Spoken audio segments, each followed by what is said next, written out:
Gotta agree with that. They just, like you said, didn't show up, and it was pretty rough. As soon as the buzzer sounded, we heard Ja Morant take accountability for things he's said this season and in the series. He owned up to the whole fine in the West thing and the trash talk today at his exit interview. But right after the game, he said he's got to be better. More, off the court and on the court, just being disciplined on both sides, off the court, making better decisions, on the court, being locked in, even more. Being, a leader of this team, it pretty much, start with me. So, however, I attack, any situation, I know, my guys will follow. So, I just got to be better, in that area. All right, to me, that sounds like a man who has kind of spoken to himself, maybe talked to his demons a little bit, understands how important he is moving forward. Anthony, what do you thought about what Ja's had to say here since the season ended? I think it's good that he's taking the accountability. He is the leader of this team. And in an instance, he's the leader of this entire city. There are so many people behind this Grizzlies team. And, having a guy in the magnitude of a star like Ja Morant, who's dropping, 2 shoes in a matter of weeks and those type of things, he's a league superstar. And for him to take that accountability, I like it. There was a lot of off-court distractions by Ja this year, a lot of them, stemming from last summer throughout the entire season. Either stuff that he did, stuff that he said, stuff he wasn't doing. All these type of things, injuries, all these things that didn't have anything to do with actual basketball on the court were affecting his game on the court. Those are the things he has to eliminate.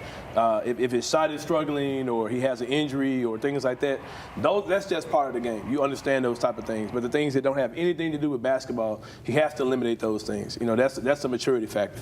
I'm confident that he's going to do it. I think he's going to have a great bounce back year. I think not making the All-NBA team and that affecting his money, those type of things will kind of humble you and kind of give you that focus you need. But I'm looking forward to see what version of him we see come next year. Yeah, the on-the-court stuff was never necessarily an issue. It was always the off-the-court things, everything going on with the mall and everything else like that really held this team back. And I think if it's anybody else, a la a role player, a Dylan Brooks even, anybody else, you're not going to tolerate any of that. They'd be gone. And they'd be gone. And, you can't do that with a budding superstar. Clayton, what did you see from Ja? Well, what I've seen overall since coming back for him is that Ja Morant had his humbling moment 2 months before the rest of this team. I mean, when he's been given plenty of reasons for us to question his maturity, his decision-making overall, but he wasn't the one to poke the bear in this series. And he hasn't poked a bear since he's come back. He hasn't talked much trash at all. In fact, I asked him about it today at exit interviews, and he said that